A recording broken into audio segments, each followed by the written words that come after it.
सेतु बांध कपिसेन जिमी उतरिय सागर पार।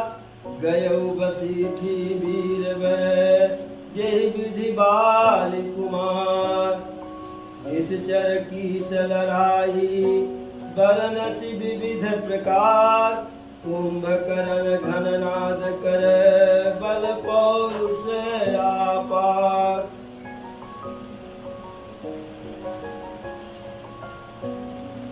कल की कथा में कागभूषुंड जी के पास गरुड़ जी पहुंच गए और दोनों एक दूसरे का आवा भगत किए, एक दूसरे की प्रशंसा किए, एक दूसरे को सम्मान दिए। कागभूषुंड जी गरुड़ जी के आगमन का कारण पूछे। कागभूषुंड जी के कारण पूछने पर गरुड़ जी बोले कि जिस कारण से आया था वह तो आपके आश्रम में पहुंचते ही, आपका दर्शन प्राप्त करते ही मेरा सारा मनोरथ पूर्ण हो गया। अब कृपा करके आप प्रभु श्री राम की कथा हमको सुना दीजिए। सविस्तार विधि पूर्वक कागभूषुंड जी प्रभु श्री राम की जन्म से लेकर के कथा का वर्णन करना शुरू किए। कैसे प्रभु का जन्म हुआ, कैसे विश्वामित्र जी आए, राम लक्ष्मण को लेकर के गए, कैसे प्रभु का विवाह इत्यादि कथा कल कही गई। अब आगे की कथा कागभूषुंड जी कहते हैं, सेतु बांध कपिसेन जिमी उतरिय सागर पार। गयौ बसीठी वीरवर जय विधि बाल कुमार। अब आगे की कथा कहते हैं, जिस प्रकार से प्रभु श्री राम बानर भालू के सहयोग से समुद्र में बांध बनवाए और उनकी सेना समुद्र पार की, जिस प्रकार से अंगद जी को दूत के रूप में रावण के पास भेजा गया, पुनः कागभूषुंड जी बानर भालू और राक्षस की लड़ाई का वर्णन किए।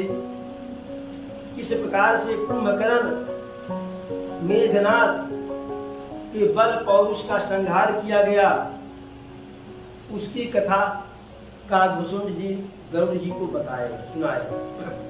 आगे की कथा, निश्चर निकर मरण विधि नाना। रघुपति रावण समर बखाना। रावण बध मंदोदरी शोका। राज विभीषण देव यशोका। आगे की कथा में निश्चर निकर मरण विधि नाना, जैसे नाना प्रकार से प्रयत्न करके प्रभु लक्ष्मण जी बानर भालू की सेना राक्षसों का संहार किए,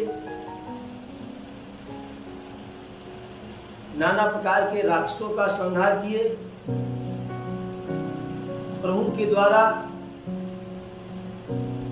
दशकंधर रावण का वध किया गया।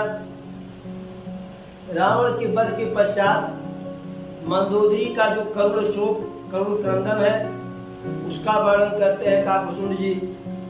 फिर प्रभु जी के द्वारा विभीषण को जो लंका का राज दिया गया, लंका का राज्य दे करके विभीषण को अशोक किया गया, उनके दुख को दूर किया गया। सीता रघुपति मिलन बहोरी। सुरन कीन स्तुति कर जोरी। पुनि पुष्पक चढ़े कपिन समेता। अवध चले प्रभु कृपा निकेता।